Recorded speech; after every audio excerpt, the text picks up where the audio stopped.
Hello and a warm welcome to the program People, Politics and Power. I am Imonia Marire. On our program on February 7, 2025, we discuss the extensive reforms of the electoral system proposed by the electoral management body in Nigeria, the Independent National Electoral Commission, INEC, in its December 2024 internal analysis and review report of the 2023 general election and other standalone election processes. The electoral body identified 142 areas for reform and refinement. They range from preparedness, voter and political parties management, election technology and result management, to electoral operations and logistics management. 86 of the 142 recommendations required administrative action by the Electoral Commission and other stakeholders in the electoral process, while 8 major areas required legislative action by the National Assembly. The 8 major areas included result management with regard to manual transfer and electronic transmission, voter accreditation through the beavers, early voting for categories of Nigerians who do not vote on election days because of their roles, diaspora voting, and the unbundling of INEC. The Nigerian Senate has picked up the gauntlet as it considers a bill to amend the 2022 Electoral Act to introduce early voting. This bill aims to provide a legal framework for the enfranchisement of citizens who are unable to vote due to the nature of their duties on election days. The sponsor of the bill says it will ensure greater inclusion, participation, integrity in the electoral process, and alignment with international best practices. This is the focus of our discourse today as we consider the pros and cons of this bill. Can and will early voting work seamlessly and efficiently in Nigeria? Now, given the controversies that have constantly trailed our electoral processes, is it susceptible to abuse and manipulation? What can be done to guarantee the integrity and credibility of the early voting framework? What are the possible risks of electoral fraud associated with early voting? And how can early voting mitigate election day challenges such as logistic failures, violence, and voter suppression? What are the potential security concerns with early voting? These are the issues we will be taking a look at on the program today. You get to meet our guest analysts as soon as we return from this very short break. Stay with us. Of our dream, the Nigeria we need is the united, indissoluble, and cohesive Nigeria which guarantees equity, fairness, justice, and prosperity for its citizens. That is our focus on people, politics, and power. It is fresh, insightful, impactful. It's a must-watch. People, politics, and power on AIT. The Nigeria of our dream, the Nigeria we need is the united, indissoluble, and cohesive Nigeria which guarantees equity, fairness, justice, and prosperity for its citizens. That is our focus on people, politics, and power. It is fresh, insightful, impactful. It's a must-watch. People, politics, and power on AIT. All right, thank you so much for staying with us. Let's get to meet our guest analyst. Right with me here in the studio is Ezenwa Nwagu. Ezenwa Nwagu is the chairman, Partners for Electoral Reforms. Thank you so much for joining us. And we're joined via Zoom from Kano in Kano State by Professor Nasiru Adamu Aliyu. Professor Aliyu is a senior advocate of Nigeria and is of the Department of Public Law, Faculty of Law at the Bayero University in Kano. Professor Aliyu, thank you so much for finding time to join us on the program today. Thank you very much for having me today. Welcome. Right. So let's begin on an enlightenment note. What is early voting? Well, early voting, simply put, will be the possibility of people who, as a result of their involvement in certain kind of activities, will not be able to activities within the electoral process will not be able to vote on E-Day, which is the election day proper. And in many other places, it is extended to the elderly and even people with disabilities who can come in much earlier than the time and date specified for, election, especially in countries where they have, a calendar, a known calendar for election. That is what that suffices at what. So it applies to mostly those who are engaged in one role or the other during the election days. During I know that in some countries, even the armed forces, the security agencies generally. security agencies, civil society, organizations and groups that are involved in election observation, exercise provision, media personnel, medical personnel, who are involved in, who are on duty on the day of election.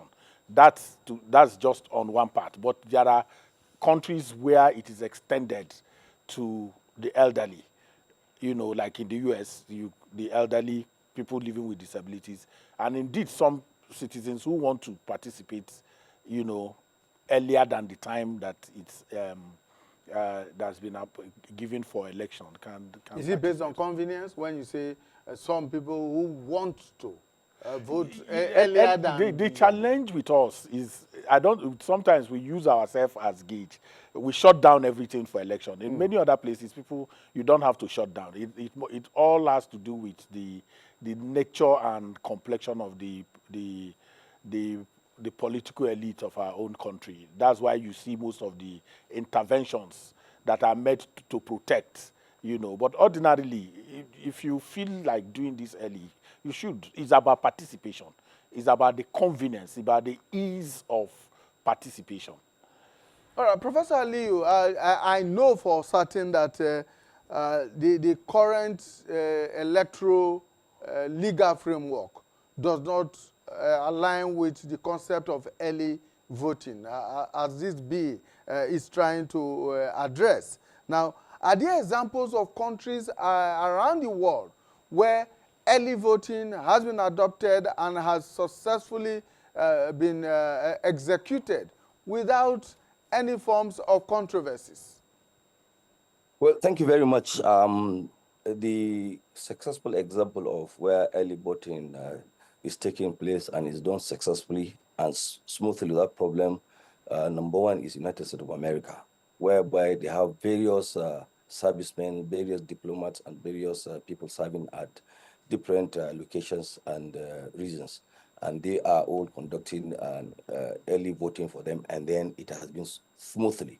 Sweden is one of them, and most European countries, they don't have any challenge in doing early voting because most of them they conduct this e-voting. So these are one of the things I know concerning successful implementation of early voting in other. One of the benefits that has been touted of early voting is that it will improve voter turnout. Is this likely to happen, given the nature of our electoral system, where people, whether or not they have the opportunity to vote, simply just decide to stay away from the polling stations? Will it improve voter turnout?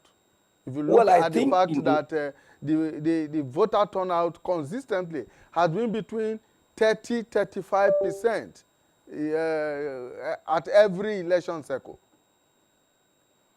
Well, I think you can say yes to a certain extent because, of course, people who have, who want to participate in the election, but unfortunately are unable to do that for one reason or another. If opportunity is given, certainly the numbers of those who are voting will rise, so turnout will rise. That is one thing for sure.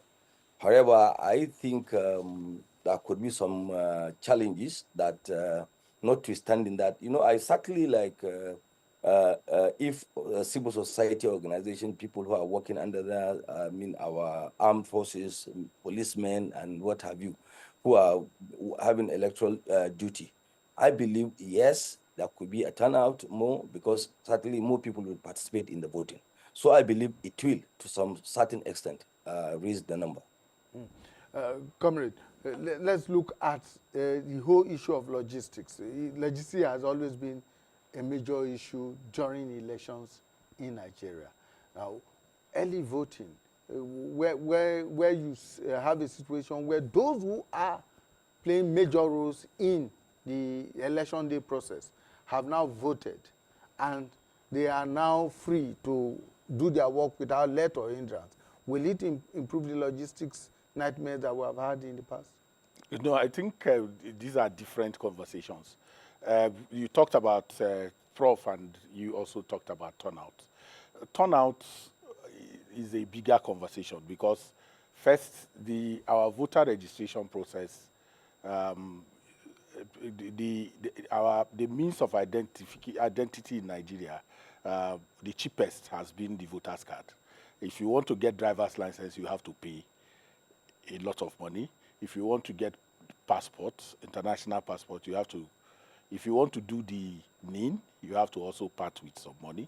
But the voter's card has been, you walk in, get, registered, and then you get not just a voter's card, you also now get additionally a means of identification. So for many, it is not essentially for voting. I think we need to always understand that voting is not compulsory in our country.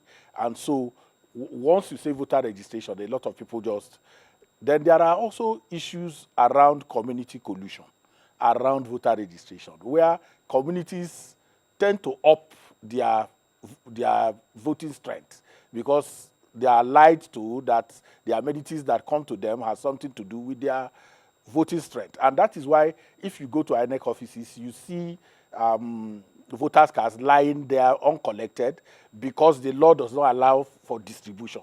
So whereas you mobilize people to go and do the registration, they have to physically come to pick those cards.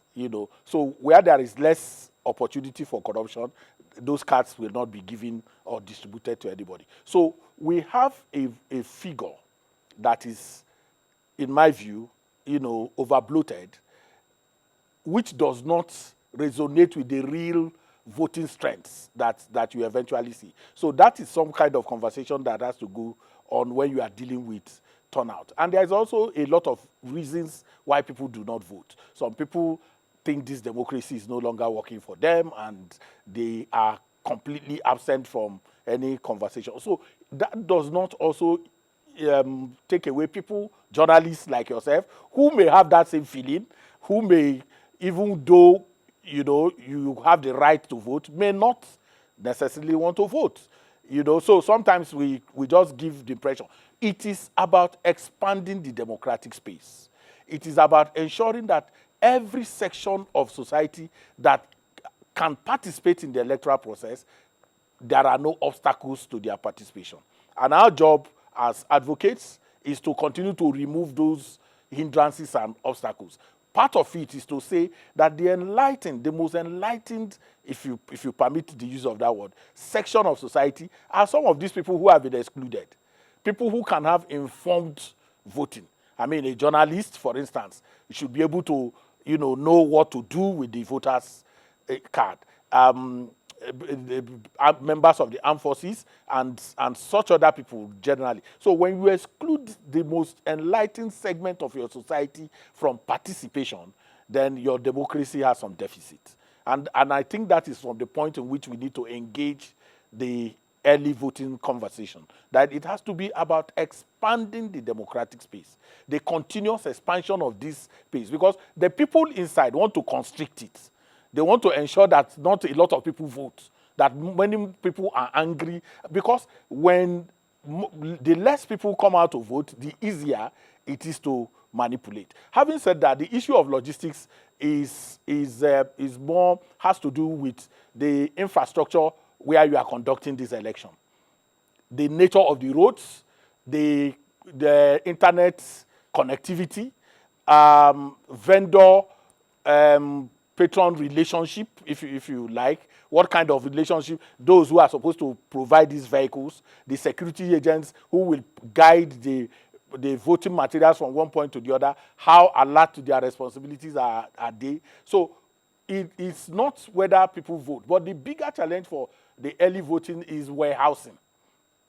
Because when you vote, where are you going to warehouse the votes? Because you are going to also match them with election day ballot papers, yes, and results. So understanding the kind of trust deficit that you have, I mean, up to today, we still house our electoral materials with the Central Bank of Nigeria. So are we going to continue to do that? When we have voted, you go and warehouse again in CBN, and then politicians will escort, and civil society and the media will go to CBN to escort the votes out. But the challenges are not enough for us to mitigate our trying. Because part of the challenge is that we are always outsourcing challenges, rather than confronting them, even if it is on a incremental basis. So yes, there are challenges that will come with this, but it is important that we join the people. You were, Prof was talking about Europe and the rest of them. Ghana is into early voting. Ghana is into early voting. So what can we do? We can, whether as civil society or media or even the duty bearers themselves, we can undergo a study tour of where this has happened and see, the mechanics of it, and see what lessons can be learned and how we can use it to at least kickstart the non-exclusion of this very important segment of our citizens. Professor Aliu, let's look at the challenges that may confront this early voting process. What do you consider to be the major challenges that will come? Many people, or some people, have spoken about security, and then, of course, the integrity of the votes that were cast early. Sometimes, like in Ghana, it's done 2 weeks, 3 weeks, in fact, in some cases, a month before election day. How do you deal with the integrity of the votes cast before election day? Just like my colleague said, yes, also in Africa, there are countries. For example, South Africa also. Ghana, Namibia, they also do. But however, when we are using a successful, there are challenges concerning on the issue of early voting. Yes, I agree it may extend the scope of participation in democracy.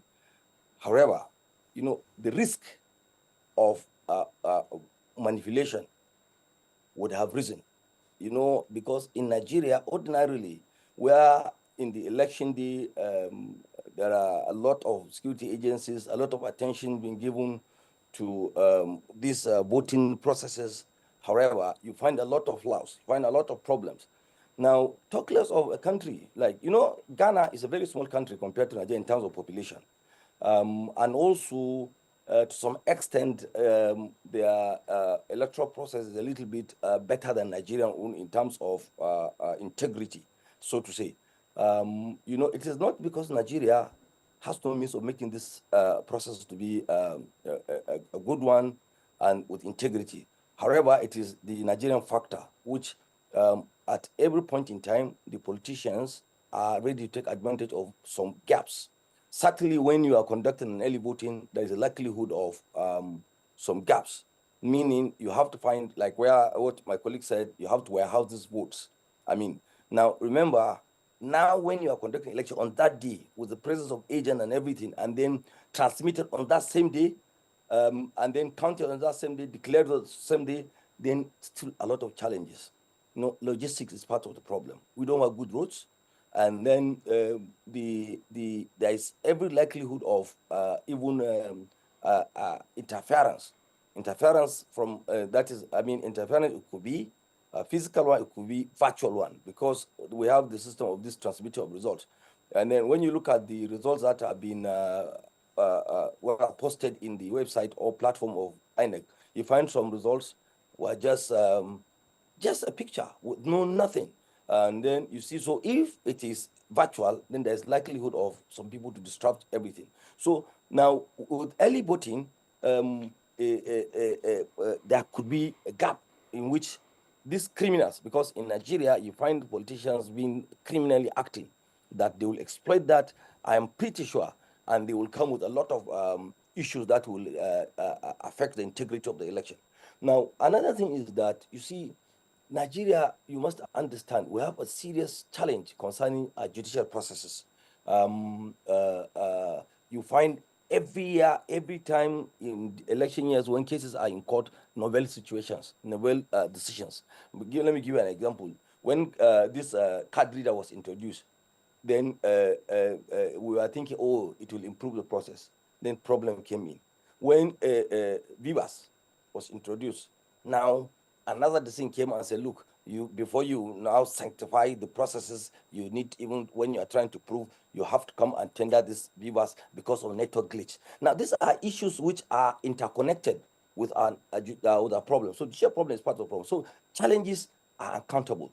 I don't think that in Nigeria that we are unable to perfect just common conventional electoral system, and then thinking of now introducing another problem, which, in my view, of course, it will extend the scope of democracy, it will extend the number of people who participate, but now the more the scope, the more the problem. So I want to believe logistics is a problem, fraud is another problem, risk of so many new innovative criminal acts in terms of electoral malpractices will set in. Talking about electoral malpractices, Prof, do you think that early voting could actually enhance vote buying and manipulation, for instance? That's one thing. You see, it has its own advantage in court. For example, it will reduce the pressure on the electoral process on that day, because some people will have voted, and then the electoral, the security agencies, civil organization, what have you, they will all concentrate and face their work.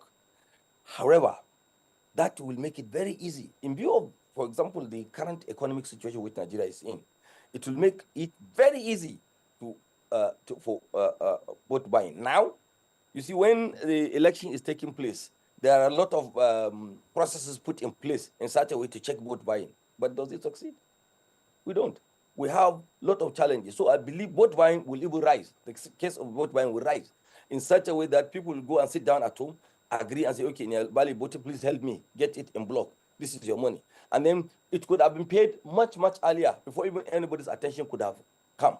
And then if, for example, when the last election took place, the government made a fruitless effort in to curtail cash, which eventually people found a way of settling that. So it's very easy now. They went and looked for essential commodities, which was used to distribute. It's also vote buying. So I believe vote buying also cases would rise. Given your experience over the years, I'm concerned about the issue of vote or collation. What would this be, for instance, specify what should happen after votes have been cast, early votes have been cast? Would they be kept uncounted in a storage place like the CBN, for instance? Or will counting be done and then the results kept? Is there a possibility that if that is done, there could be some leakage as to say, oh, this is what candidate SYS is already scoring with early voting, which could then influence those who are going to come out on election day? I think if we continue to detail around the mechanics, we will not see the intrinsic value of, why you need to do this. The challenges will always be there. Whichever way you go, the one you are doing now has its challenges. You are working to. We should have we can have the crisis of analysis, but we should not have the crisis of imagination. We must begin to think in terms of how do we get this. If you saw the promoter of the bill in the Senate, he's done. just imagine the number of journalists who are thrown into election work, mostly out of their states during election. I don't know the last time you voted, you know, because you are here doing analysis. You are, most times you are in situation rooms, you know, civil society people. Now, we can't continue to use excuses, hoist regime of excuses why we should not try. That's my challenge. So, like Prof said, these challenges of fraud and all of those things are the crisis of imagination, of leadership, in terms of to confront these issues. If you talk about vote buying, you know, vote buying is a result of something. Vote buying is that votes are no longer determined in INEC, that the people now have power. So the politicians, the money that they used to, you know, give to election officials, they have taken it back to the polling units. Then we started saying, okay, can we do something about the secrecy of the ballot? Can we ensure that people don't go with phones? Then the politicians themselves resorted to not taking the money to the polling unit. They started doing transfers, okay? And then they started like he said, getting commodities and all of that. And some of the time, they also front pay. Months to the election time, they start disbursing some of these monies. But that has not deterred. We introduced beavers because of multiple voting. And if you remember, in 2023, the beavers did its job, because in states like Kano, for instance, where the Leonard Sikh is, their voting strength in Kano is about close to 7 million. But during the election, they were not able to do, in 2023, they were not able to do, I think, 2.5 million. You know, Lagos, 6 million. Lagos was not able to do 2 million. Rivers, 3 million. They were not able to do 1.7 million. If it was before, these three states that I named, their results will be the last to be announced. And it has something to... So when we have made a shift in terms of whatever innovation that we have produced, we should acknowledge that shift and see how we strengthen it, rather than begin to shy away because of the challenges that we will confront. I am one to think that it is about solution. It's about... I can't imagine that people like you, people like me, and many others across the country will not have opportunity of voting, and our sin, the only sin we have committed, is that we are working on election day. We are providing services on election day. Now, Prof, let me bring you in here. Again, I want to go back to the whole issue of processes, result collation of early voting. How is the Independent National Electoral Commission, indeed any electoral body, likely to manage that process and manage it in such a way that the integrity and transparency of the process is unquestionable? Let me say this, you know, in as much as I don't think we should fear challenges, that in fact without challenge we can't progress. However, I want to interconnect this with this your question. You know, Nigeria is a country of a lot of unfinished businesses. We'll start this, without perfecting, move to another, and then at the end it will all mess up everything. Now this is a country whereby there is nothing that will start and make sure we complete it, and then ensure that we have gotten to where we're supposed to, and then we'll just open up another floodgate. Now, absentee voting, you know, it's directly connected with diaspora voting. Now, if you look at all these issues, before I come to collation, see, even when the history of this absentee voting started from Emperor Augustus, and then down to other countries that had introduced it, you will find there are reasons, there are politically motivated, including Augustus' time. And then including, if you go to US, you see that debate centers around whether Republicans believe that early voting or FSD voting will favor them, or no, this don't favor them, this one thing. Now, you see, with this now coming to issue of coalition, you see, they are talking to Vivas. viewers, which I am an actively participant in election petition cases. Actually, my area of specialty is election democracy. That's why I did my PhD.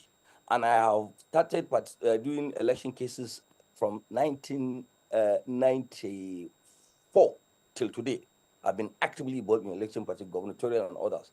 Now, I will tell you, from my experience, that even the viewers you are talking about, it has been altered. It has been altered from the officers from the INEC, because you will find a viewers report now, which is saying that these are the number of people who had participated, this is that, and then to your greatest surprise, when you apply for CTC, you find something different. Mind you, that it is not the INEC headquarters that generate this information. This information is generated from the polling units down to the state and then being forwarded to the state INEC. Now, if these viewers, which you introduce, believing that it will fortify the system, is being altered, talk less of collation. When collation is done with maybe an early voting, one, it is very likely there will be leakage of the result of what is the nature of voting, what is the pattern, who wins or who is leading, whatever. And then that is one of those that motivates politicians to not change their tactics. If they are buying vote 100 naira, once they realize that they are not on the losing side, they will now make it 20,000 naira per vote. Now, to me, early voting is another area that will make us porous. That I agree that people should participate more. But what is the essence of participating in an election whereby you create confusion and then give them an opportunity to exploit more malpractices, fraud? And you know, in Nigeria, it's a country whereby you are not even sure of who will do what. We have seen it. Policemen that are assigned to protect the electoral process participate in the thumb printing, participate in other ways of perpetrating electoral fraud, electoral malpractices. Now, so I believe that in as much as, yes, we need to face challenges, should not fear challenges. But look, if in Nigeria we will not be serious people in such a way that we will have consequences for doing everything. Everything we do in Nigeria has no consequences. It will just start to discuss it. The next day, you will hear something else. Then another thing, like now you are talking about so many things are coming in Nigeria. When we are dealing with our economic problem, you introduce saga between this, next between Senate President and the Senator Natasha. Next, these are things that have been keep on coming. Please, I'm of a view that Nigerians should be very serious, that we should face the problem of this country. Our leaders should be able to think well, help us so that we get there. If, for example, a policeman will commit an offense, nobody will check him. If an EFCC staff will be found committing fraud, nothing happened. If, for example, a staff of universities where I come from will be found wanting, nothing will happen. I'm telling you, collation of result in Nigeria, if e-voting, that is a proper e-voting, is not introduced, like, you know, there are so many simple e-system whereby all we need to do is to ensure cybersecurity is put in place properly, whereby it will be secured, and then that there will be no this kind of manipulations. So you can see we have had our own election in NBA where we use this e-platform, but it was still argued that it was hacked during Gatamaski. It was hacked, and then the result was changed. So you see, the problem is not issue of that we should face the challenge only, but rather we must make sure that everything, businesses are completed, meaning that we must make sure that everything we have to do, we should do it and do it well. Not just haphazardly. We do things, leave it tomorrow, move to another problem, next tax reform, whatever, next another problem. So in my view, we should be very careful. All right, thank you, Prof. Let me come back to you here, Eze. And now let us assume, for instance, that this bill, we say true, gets presidential assent, and it becomes an amendment to the Electoral Act itself, and so it will be deployed during or before the 2027 election cycle, for instance. Now, you know, for instance, that one of the challenges that we have had in this country for several years now, over the last 25, 26 years of return to democracy, is enlightenment. Enlightenment of the people, of the electorate, of the potential voter, which is the responsibility of the electoral body, but more of that of political parties and civil society and the media. We have not done too well. It's arguable, but we appear not to have done too well in this regard, because the turnout of voters is a reflection of perhaps of how much we have done in terms of mobilization and enlightenment. But this is an introduction into the electoral act now and the electoral process. What are those things that you think civil society, INEC, the media, and very critically, the political parties must do to make this a success or effective? Well, I think we shy away from some chest thumping in terms of what we have achieved. I think, differing from you, we've done well as civil society and media in terms of pushing out information with the resources limited that is available to us. So I would want to say that the connection between turnout and mobilization, for me, may not always be. Comrade, you've been here. 2003. What were the figures? 6.69% voter turnout. What kind of election were we conducting in 2003? Election in which you are going to vote, the result of where you are voting will be announced. You know that where results are kept and then thrown into the mix to change everything. The incremental progress that has been made in terms of, and I will differ from the learned say, the BVAS is biometric voter accreditation system. It has a specific job, and from what I have said, you will see that it did its job. Now, because it is an abiku in terms of its transformation, is the same BVAS that now transforms into IREV. One scene of IREV is being used to, judge the BVAS. But BVAS, by its own function and what it is intended for, did what it should do. So what do we need to do? We need to begin to break down the Electoral Act. And I've made this argument very strongly, that the legal regime with which an election is conducted is not an esoteric science. It is something, and it is not only for lawyers, it's for everyone. Citizens should understand the legal regime with which an election is being conducted. People talk about IREV, and in a previous discussion with you, I remember you asking me how many people have the link, to the IREV that we are talking about. How many people have even seen today now, who even know what the IREV is meant for? That education is important. And it is not just the responsibility of, whether INEC or the political parties don't even, of course, right now, they themselves have accepted that they are a special purpose vehicle. That the real function, the real, business of political parties is not what they are bothered about. It's about 2027, sell the forms, and then if there are people who are dissatisfied where they are, they can move in to another place. That's all the role that they have defined for themselves. But the function of political parties has much more to do with mobilization, voter mobilization, and it means also educating citizens about the new innovations that are being introduced. For early voting, if it scales through, we can use Anambra in November to test run. We do not necessarily have to go into the major, election with this kind of, heavy innovation that we are introducing. We can pivot in Anambra and see and learn lessons. And there are also, just like it was done with the BVAS was incrementally introduced into the system. INEC started in Nasarawa and then moved to I think a by-election in Nasarawa, and then moved to Edo. From Edo, it continued until it now came into 2023. I think those kind of things. And then, like he said, we have to learn. We should not have a microwave attitude to everything. Once you put it in, you bring it out, it's done.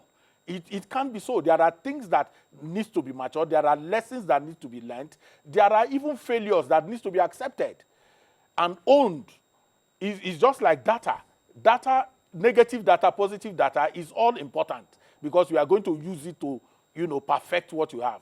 But at every point in time, once there's a little error in anything that we have done, we want to abandon that. We don't want to see what are the loopholes, how can we strengthen what we have. And so it is our responsibility with the resources available to us and the kind of platforms that you create also in AIT and other places for this kind of information to keep going out and ensuring that the people who have the correct perspective as well are the ones who are putting out this information for the benefit of the public.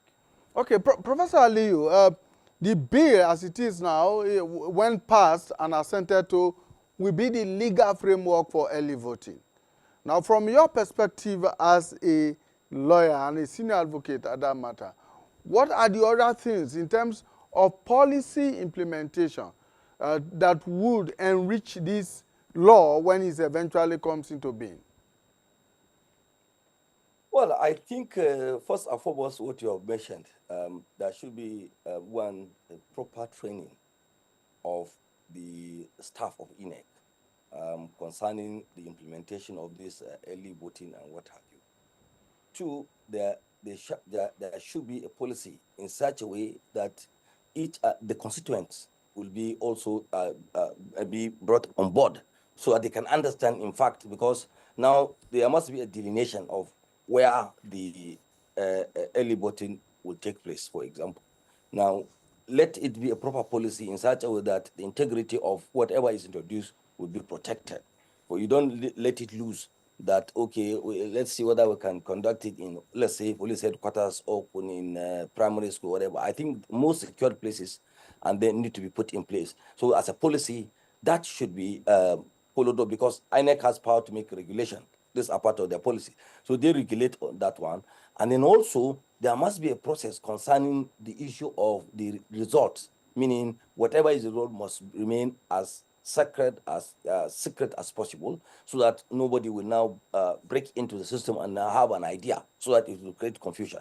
So, and other policy is that the concerning issue of logistics, and also the participation more of civil liberty organizations must be given an opportunity because in my view, journalists and these civil liberty organizations have played, civil society have played a great role in ensuring electoral system has gone well because they are doing much more than even politicians. Politicians are only interested in mobilizing to see how people will come out and vote. But the journalists and the organizations are more interested in seeing that the process is done and done very well. So these are the policies that I think it should be put in place in such a way that, and also when it comes to issue of that is putting the results together, there must be a proper transition in such a way, even in the regulation, there'll be no problem in such a way when you come to tender this in evidence, you start to face some challenges. Because you see, one of the major problems is that practice is something. And then when you go to court to now actually conduct a case, you find it very difficult, just like the Beavers. I will agree entirely with my colleague that Beavers had played a great role in reducing. However, it has been exploited, and I know I have a lot of evidence whereby you'll be frustrated. Beaver says this, and then you have a report from, because the agents who are at the polling unit also are used to take at least a count. So you find a lot of difficulties in trying to reconcile and harmonize with what the agents had. And then you find maybe 3 ways to double check. And then you will have, when the INEC centralized, for example, the receiving of the CTC of Beaver's report. It will have to be from the national headquarters. But the problem, the stopgap is between when it is transmitted down to the national headquarters. That is where things are done. So, so with this kind of experience, I think all policies must be put in place in such a way they will check all these lapses. Do you foresee any resistance from any of the stakeholders in the electoral process in the passage and implementation of early voting? Well, I think apart from, I believe, people who are skeptical like me, who wants to believe that there are so many unfinished businesses in Nigeria concerning legal frameworks and the conduct of certain things. I don't think there will be strong resistance. But I think it's a fear, which in my view is a genuine fear that we are extending the scope of our problem. When we are unable to resolve the main problem, election has been going on in Nigeria. Let me use from, let's take it from 1979 election down to today. We had so many elections, but they are full of problems. They will say, okay, it will be the problem will be overtaken in the next election. Of course, some had been taken care, but until now, the meat, that is the crux of the problem on ensuring integrity, has not been ensured. So I think there may not be that much resistance, in my view. Yeah, everyone here has suggested, for instance, that we should, if this bill passes through, we should begin to do a test run with the standalone elections and by-elections that are going to be held before the 2027 elections, so that the process can be perfected. Do you agree with that? Yes, I agree. Of course, if we have to do it, we have to start it in such a way that we will garner an experience.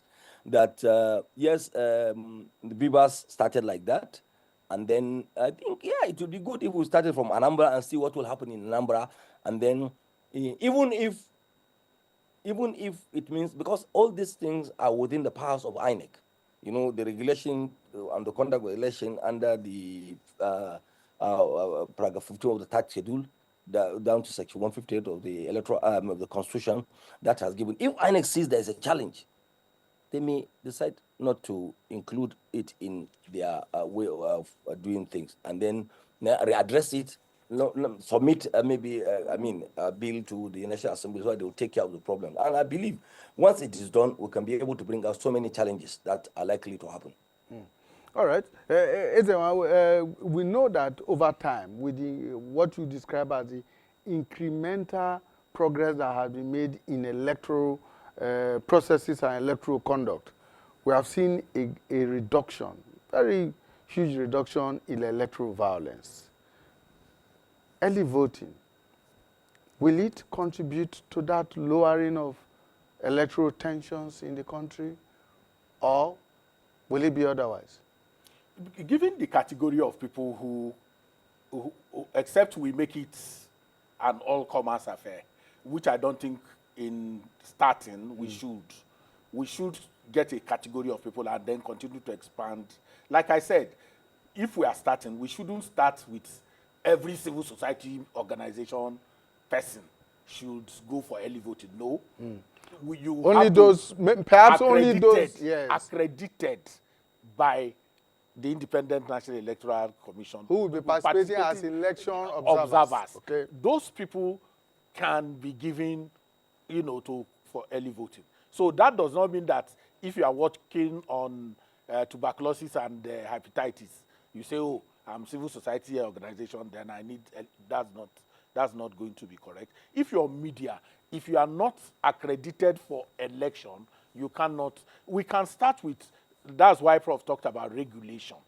It's the business of INEC to go think through, how to pilot. Because most of these things, whether it's diaspora, whether it's absentee voting, whether it's inmates participation, all of it has to be test run. We did something with the displaced people in IDP camps. IDP camps, yes.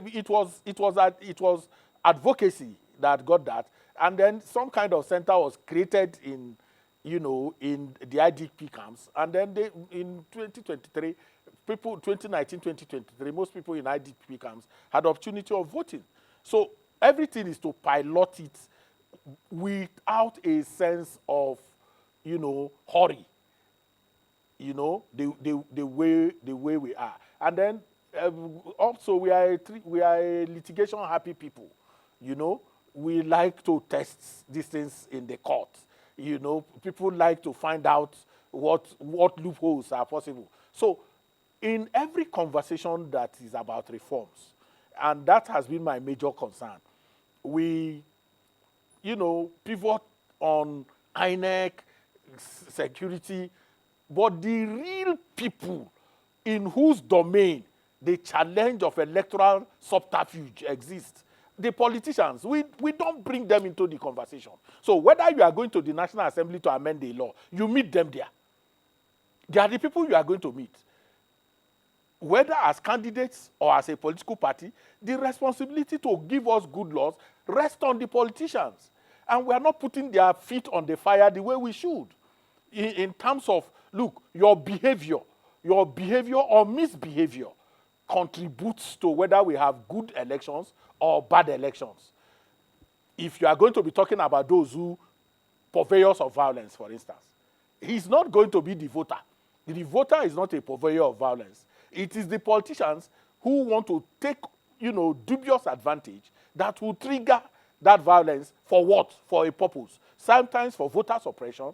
But in all our conversations, go to anywhere, 90% of all the conversations we do about reforms will zero in on a regulator who is regulated by the politician in appointment, in whether you are, if you scale through the president nominating you, you go and meet another set of politicians in the National Assembly who are waiting for you, you know, who also will dangle favors.